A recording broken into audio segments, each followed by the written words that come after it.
ॾिसी रहिया आहियो सिंध ग्रीन न्यूज़। मां आहियां गुलज़ार मंचालियो। ख़बरुनि जो सिलसिलो जारी आहे। हाणे ख़बरूं शामिल कंदासीं।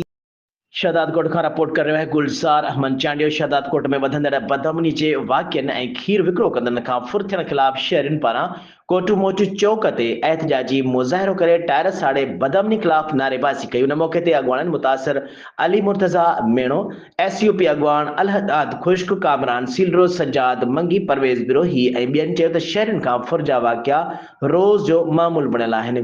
कुझु ॾींहंनि खां सरेआम फोरू शहरियुनि खां फुर करे आसानी सां फरार थी वञनि था, पर पुलिस ख़ामोश बणियल आहे। हुननि चयो त 3 ॾींहं अॻु फोरू खीर विकिरो कंदड़ मुर्तज़ा मेणो खां 50,000 जी मोबाइल ऐं 7,000 खां वधीक रोक रक़म फुर करे फरार थी विया आहिनि। वाक़िए जो पुलिस खे इतला पिणु ॾिनो कयो वियो ऐं संजर भट्टी थाणे जे हद में 3 ॾींहं अॻु हथियारबंदनि नौजवान डॉक्टर ज़ुल्फ़कार बिरोही खे क़त्ल करे फरार थी विया आहिनि। बदअमनी उरूज ते आहे, पर पुलिस फोरन ख़िलाफ़ कार्रवाई नथी करे। शहरी गैर महफ़ूज़ बणियल आहिनि। हुननि मुतालबिक़ त खीर विकिरो कंदड़ मुर्तज़ा मेणो खां फुर थियल रोक रक़म ऐं मोबाइल फ़ोन वापसि कराए शहरियुनि खां फुर जे वाक़िअनि जो नोटिस वठी अमन अमान बहाल करायो वञे।